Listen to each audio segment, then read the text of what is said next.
মৰমৰ শিক্ষাৰ্থীসকল, আজি মই তোমালোকক অনুসৰ্গৰ বিষয়ে ক'ম।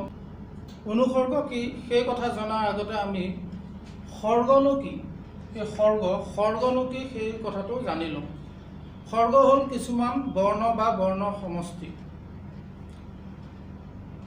এইবোৰ শব্দৰ আগত বহে নাইবা শব্দৰ পিছত বহি অন্য শব্দ গঠন কৰে।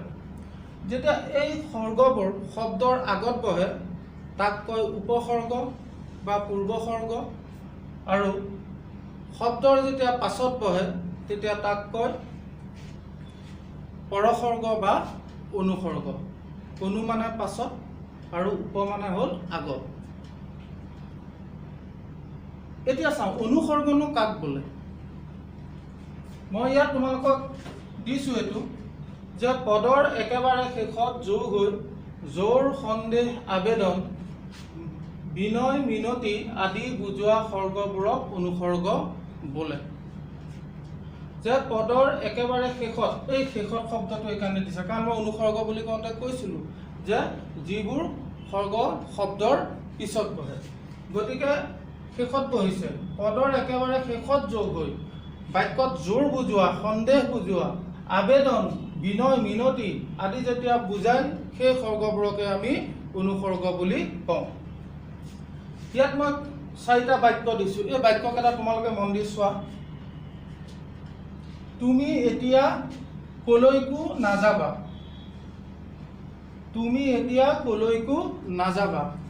এই কলৈকো ইয়াত কি হৈছে? কলৈ যোগ কো। দেখিছানে?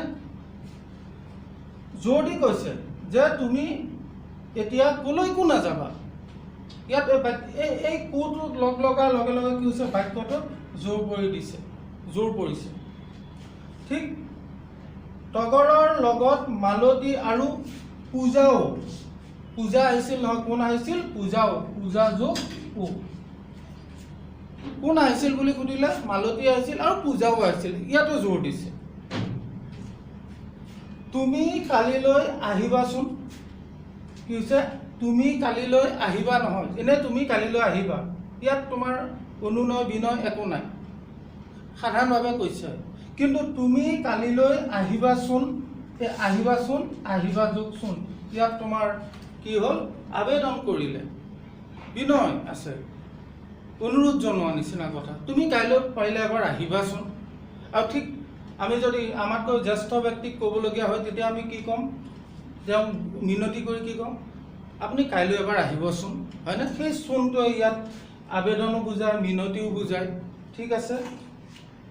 সি আহি নাপালেহি, এনে আমি সাধাৰণতে কওঁ সি আহি নাপালে। ইয়াত আমি যেতিয়া আকৌ জোৰ দিবলৈ যাম তেতিয়া কি হ'ব? সি আহি নাপালেহি। এই এতিয়া নাপালেহি কি হৈছে? নাপালে যোগ হি। গতিকে আমি এই বাক্যকেইটাৰ যদি এই শব্দকেইটালৈ চাম, কলৈকো, পূজাও, আহিবাচোন, পালেহি। কলৈকো ইয়াত কো, পূজাও, পূজা যোগ ও, আহিবা যোগ চোন, চোন আৰু পালেহি হি। এই কো, ও, চোন, হি এইবোৰে কি হৈছে? শব্দৰ শেষত যোগ হৈছে আৰু বাক্যবোৰত কোনোবাটোত জোৰ দিছে, হয়নে?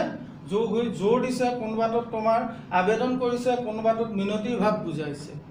গতিকে এনেদৰে এই শব্দৰ শেষত এই সৰ্গবোৰ যোগ হৈছে আৰু এনেকুৱা সৰ্গবোৰকে আমি কি বুলি কওঁ?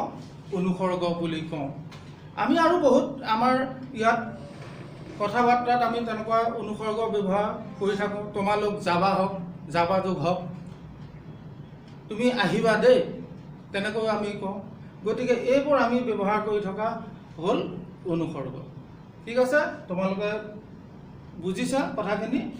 গতিকে মন দি আকৌ এবাৰ চাবা কথাখিনি, তেতিয়া আৰু ভালকৈ বুজি পাবা। ঠিক আছে।